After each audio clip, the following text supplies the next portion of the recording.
Welcome to Victoria Rumble Room. Rumble Room. Hello, everybody. I'm Robin Adair. God, I love starting the show off with that. Right? And with me, John Juricic, the Croatian sensation, who I only, pretend to knock out. But really, he's a knockout. Right. He's a knockout in so many ways. Oh, anyway, that's a good one. I love it. I know. Trying for some original intros here. Right. What a show we have. So many things to talk about. Sheila Orr will be on with us in a moment. The former MLA and city councillor has lots to say about what's going on at the legislature, what's going on in Ottawa, what's going on in the big wide world out there. So always great to have and Sheila. There's no shortage of stuff going on. No shortage. Hey, I've got to say something good about David Eby. I know I've been sort of trashing him the last few shows and talking about how disappointed I am about his pipeline ideology and how he doesn't really want the oil and vitamin pipeline to go down to Prince Rupert from Alberta, much to the chagrin of the Alberta government.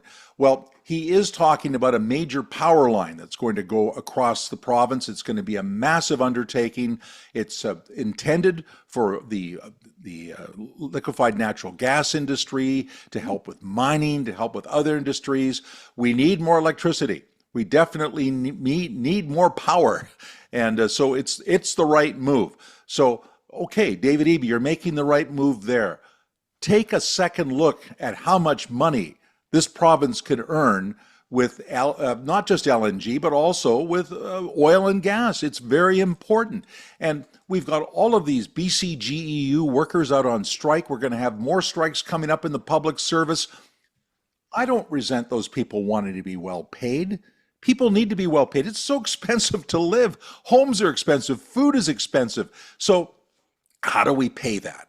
If we have these massive deficits and massive debt, it's not sustainable. We need revenue. Revenue comes from energy. Revenue is something we can sell. We don't have to look over our shoulder and think, wow, how do we create new industry? The industry is here. Let's get back on our feet with that. Let's get back on our feet with what we're going to do about our logging and our forest industry, and stop fighting amongst the provinces. That's my little message for David Eby, and we're going to now move to Sheila Orr, John.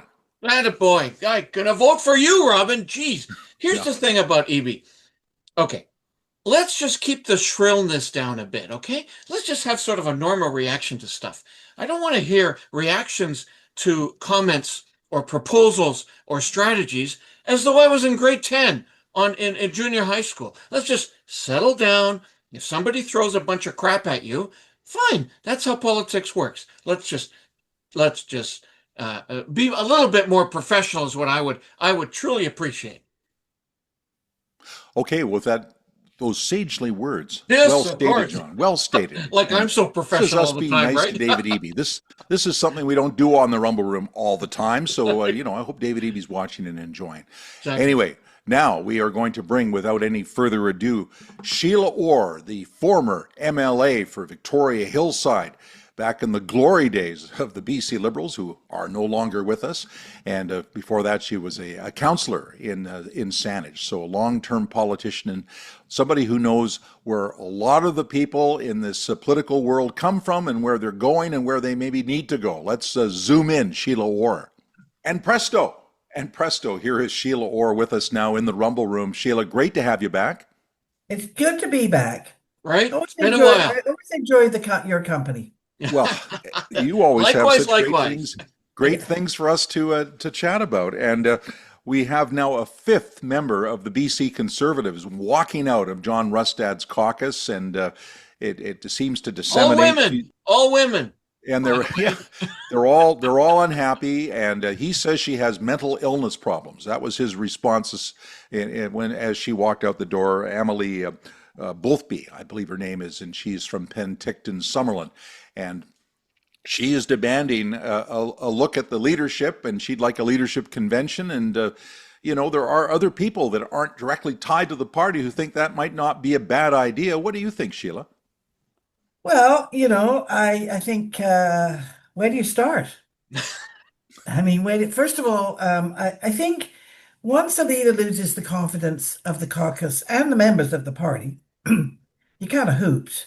You've nowhere to go. I mean, you can't roll that back. So that's number one. So he has a huge problem. He obviously doesn't want to give up the leadership. Um, he doesn't have much choice. Well, he does have a choice. He can stay in there and just keep fighting with people. I don't think that the actual BC Conservatives are unraveling. I think they're fraying. And I say that because I think fraying at the edges, they've had 5 people leave, which does happen. People go off, and become independents or change parties. I think the last gal that left, she was never happy. She was always sort of more, I'd say, a left-leaning moderate, but she did leave and she's gone, she's joined El Nosturco, and I get why they've left. They don't believe in the policies of the party because they are some more left-leaning people. So fair enough. 5 have gone. As you say, many are women, and he is frustrated. They are frustrated with him. His leadership is poor, and that's not going to change. So I think I mean, I've met him many times and he's a very nice person and he makes a great MLA and he would make a great minister. He's just not a leader. So they have a leadership review, which is what you're supposed to do. And what happened was, only 20% of the membership voted. That isn't a leadership review. That is a coffee party, with a bunch of folk that all agree with what you believe in. So that does not represent what has to happen in a party, an opposing party. So what does he do? I mean, he needs to go into caucus and explain that the time has come and he needs to step down as the leader. But that's not easy. Yeah, Sheila, I'd like to dig a little deeper on one of your earlier points you made, okay? And that being this sense that there's no coming back from some of this stuff, okay? No. Because I always think about that. And I'm hearing recently a dialogue from him. Well, now these folks have left. We've kind of cleaned out the closet a little bit, and now I'm coming back strong. I've never sensed that can happen anywhere, with politics, with business, within a family. It's sort of like once you've created that beachhead, you can't fix it. You're out No. there. You've been involved in politics a long time. Has there ever been a time for you, or in your experience, where someone has created this sort of negative environment and come back from that? No. It doesn't happen. I mean, he's created this environment and he just doesn't seem to understand that it's time to go. No, you can't come back. It doesn't. So, okay, he has this caucus now, and he does say, yes, it's cleaned out. We were fraying, but now we're fine. We're starting to be cohesive. We have a whole bunch of rookie people in there that really did not understand the legislature or the chamber. I mean, they didn't understand how it worked. So it's a year on, and he's saying now they're learning, now they're getting it, now they understand how it works in government. But no, that's not enough. Look, when Gordon Campbell won, he had 77 MLAs. A lot of them were rookies, but they were disciplined because they were taught how to handle themselves. I mean, it was a very disciplined situation in there. John does not have that. He doesn't have the I know power that that's a or the reputation. personality to be that strong. It's a reputation also, I think Gordon Campbell shares with Stephen Harper, that they had the ability to manage big groups of disparate people Right. who didn't have the same political beliefs necessarily, but he tempered down some of the people that maybe didn't really stand with all the ideas and principles on the conservative side, but still that was the party they wanted to belong to. Is there anybody like that on the shelf right now, Sheila? I mean, what do you see? Well, I have been What does your spy report say? Are there people stepping forward, do you think, who'd want to be there's the no leader of this opposition party? there's nobody stepping. So now he's surrounded himself with a bunch of folk that say you're doing well, John. That's the problem with this whole business. You're beaten up, you're in a room with a whole bunch of people that like you.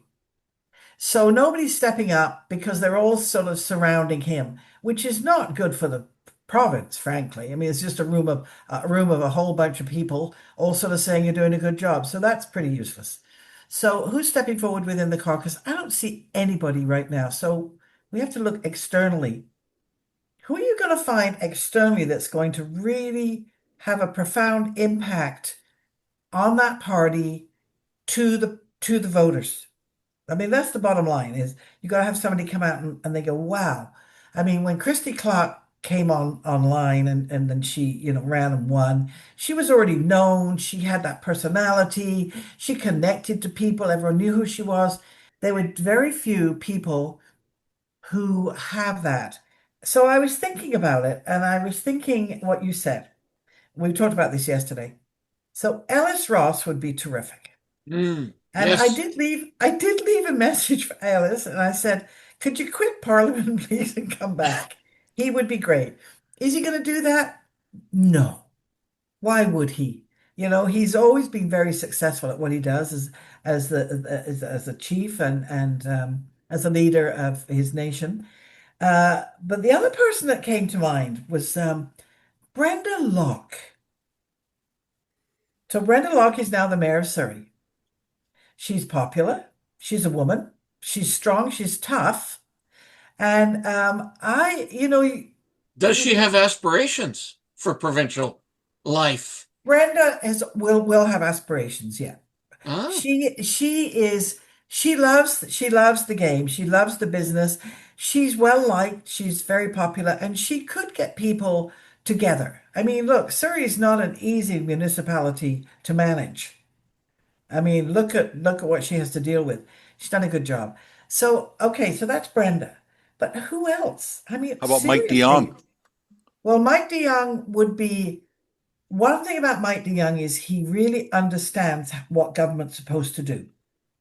So really, if the truth were known, take away the personality, take away um, whether people like him or not. He knows how it works. And yeah. isn't that what voters want? Well, he has a big Please tell us. personality. It's not like isn't that what you'd be selling is the personality? Well, but isn't that the problem? So we sell the personality because we want them to be elected. We want to vote for them because they're game show hosts. They look great. But the truth of the matter is, we really want somebody that understands how to run the province. And I'm going Sheila, to just segue a little bit here. I just want to say something. The NDP government right now, who are in power, who are introducing legislation to everybody else, that's just law, like these things are going to affect us. Right now, they're affecting us with housing. That's what they do. But right now, they're so busy actually bringing forward all the problems with the BC Conservatives that's what they're talking about.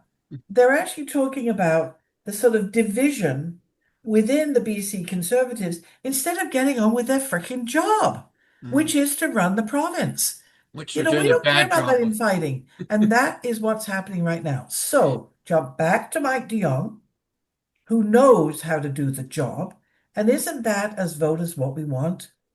Do the job, balance the budget, move the province forward, and nobody's doing that. Oh, and George Abbott lives right here in Victoria. I know George he's Abbott is Yes, he good. does. I he don't was know. Well, I don't know if he would. I mean, he is good. Colin Hanson, Yes. perfect. Okay. I want to go down this pathway. Okay, because I think it's it's a terribly good topical. pathway. Yeah, it's a very topical, and let's do it in such a way. I want to talk about the term misogynistic. Okay, and let's do it in such a way that we don't get sued on the Rumble Room. All right. I've been involved with a lot of organizations over my. I've never been a politician. A lot of organizations in my lifetime in which male leaders, have proven to be misogynistic and very bad behavior towards women.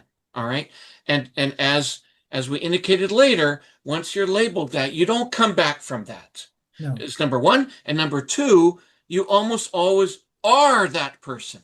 That once labeled that way or vindicated that way, there's sort of that's the tip of the iceberg. All right. I don't recall a time when someone's come back from that. If one is labeled that way, and it does appear that there's a trend appearing here, it almost seems certain that we need a female leader to combat that. I hear what you're saying, Mhm. and I agree with you. I mean, I was a woman in there, and I have to be frank with you. I don't think I was treated that well. I was patronized. I was patted on the head and said, be a good girl. So yeah, I get that. I totally do. And would it be good to have a woman leader? Well, I hate to tell you, we did have a really good woman leader, and look what we did. Do you know, at one point we had 5 female leaders in this country? Yeah, 5. I I think we remember got that. one. I know. It, So how do you change that?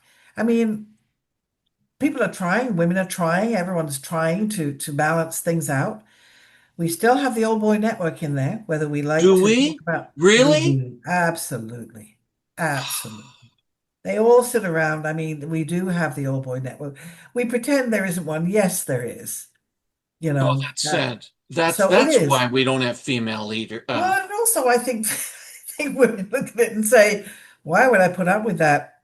I won't use the word. I'm not Mhm. allowed to swear apparently, but Mhm. I We can on wouldn't. our show. You can swear on this Why show would a I little put bit. Yeah. up with that crap? And Crap, you can say seriously, crap. it's tough. It really is. Well, that's why I'm intrigued by the suggestion you have around the Surrey mayor, obviously a female mayor, and very successful. I'm interested about that. How So about Judy Tayabji?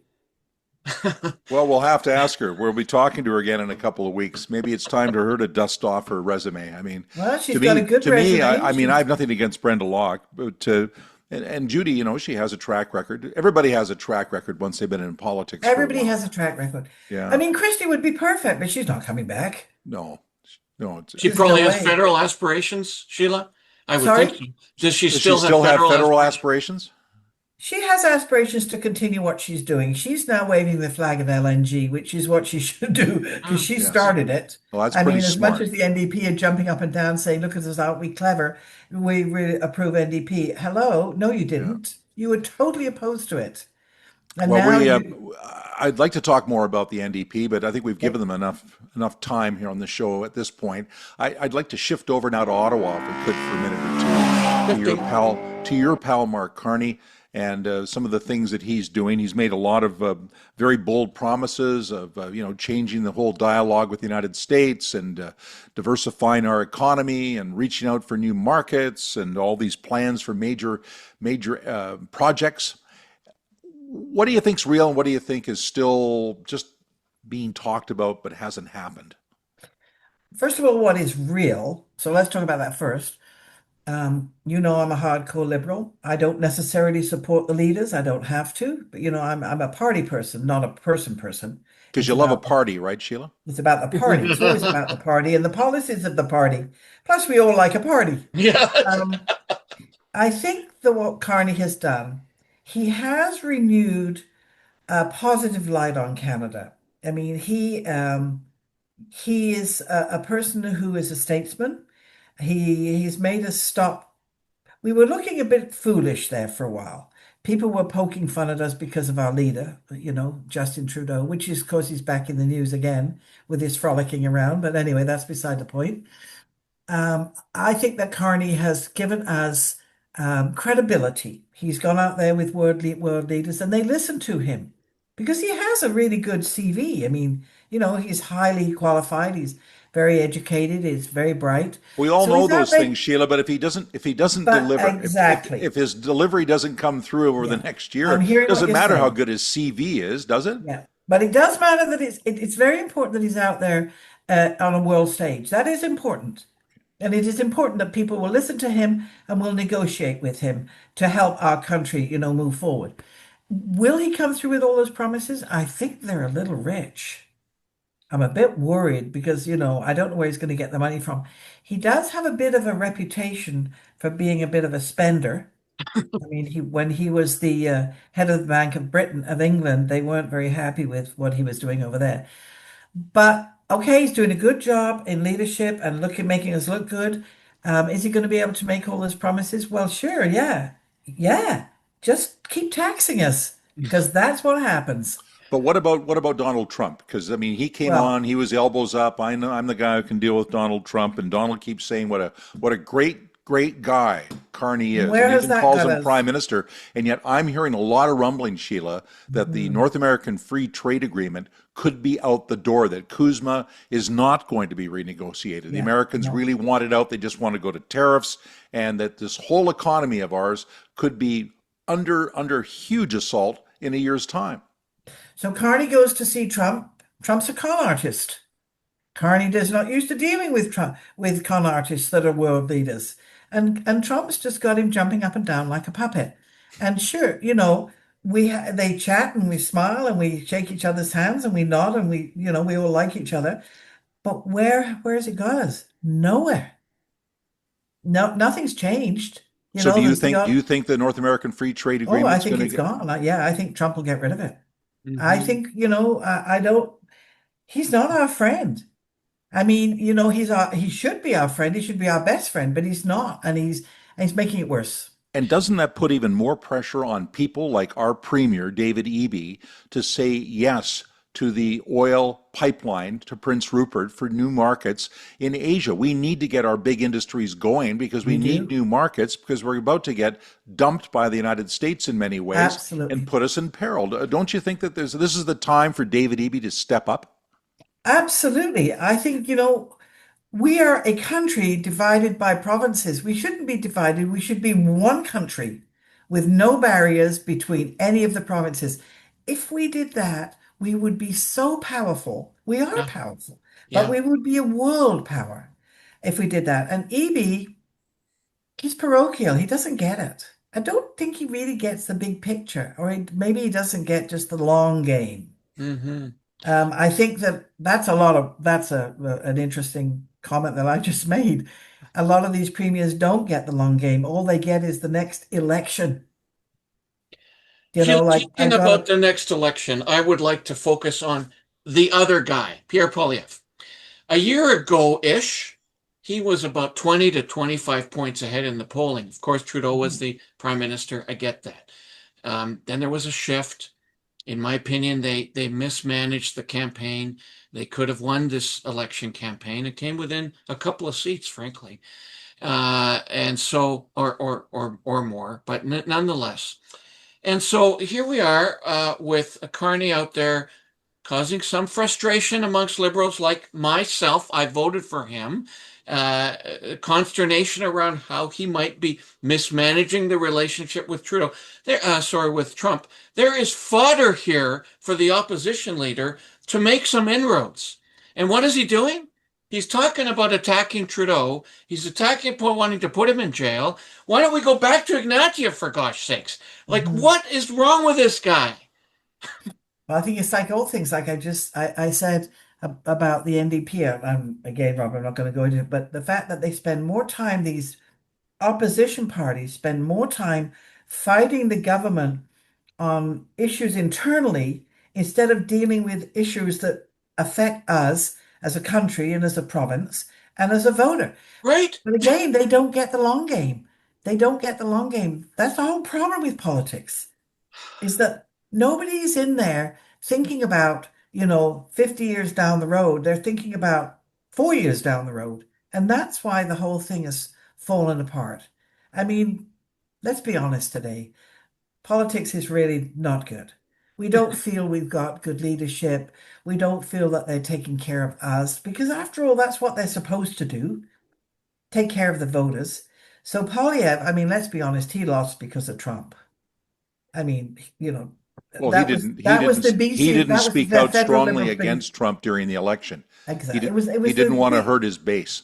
it was the biggest gift to the federal Liberals was Trump. Yes. I mean, we know that, and But they didn't learn so anything from that. I mean, he's no, still. but you know what will happen? Like all, I mean, I'm not as you know, I'm not a federal conservative, but my husband is. My husband actually donates to them. So we have this issue within the family, but that's fine. He's allowed, obviously we're allowed our own opinions. The problem with that I see with the conservatives is that they circle the wagons and they shoot inwards. They just do each other in, instead of sitting there. I mean, they have some really good policies, I think. But anyway, Well, I guess I you don't would know think what you're that going to do. because I You've got think a the Liberals have leadership taken a review lot there. of their best you'd have to agree the Liberals jumped in and took a bunch of their best policies when Carney won. I mean, they Absolutely. That's what you do. certainly that's what Liberals do, and Yeah. it's been very effective for Well, them. that's what the NDP are doing. I Well, Yes. I think that wish the NDP would do it more. yes, Yeah. so Let's do I. do it Mhm. more, NDP. If the NDP right now they've got a free ride in BC because Oh, I think Rustad's, even if he stays and tries to rebuild, he's not in a position to be government right now. This is a dream for David Eby. He can call an election anytime and be pretty assured that he's going to win by quite a bit. And I don't think that's good for the province. I think it's better for us to have real tight races because it makes people more accountable. But David Eby needs to listen to what's going on in the country and act accordingly. He's got these idealistic views. I mean, he's sadly saying maybe I made a mistake about making drug use legal all over the place. He says, well, maybe that was a mistake. Well, he's making other mistakes as we speak, and he's not willing to acknowledge them. I think he's running the place himself. He's a dictator. He's not a leader. The other thing that's a big problem for all of us, well, for people that are slightly center and right leaning, and that is we're continuing down this road with John Rustad and with the BC Conservatives. We all know that that's just an open door for the NDP to be in for the next 20 years. I mean, we're not going to beat them because they are a disciplined party. They always get 33.3% of the vote. Always, period, period. They don't have to do anything. They get that. And that even with the fights right now with the unions, with the BCGEU being out, doesn't matter. They'll still vote NDP. That's what they do. We, or I would say it's not me, but the BC Conservatives and these new parties that are popping up, and let's be honest with you, the BC Liberal is still a party. We're never going to win. Never. So they're just going to keep on winning and keep on winning, keep on spending our money, keep on taxing us to death. I mean, Keep on not having any economic development vision.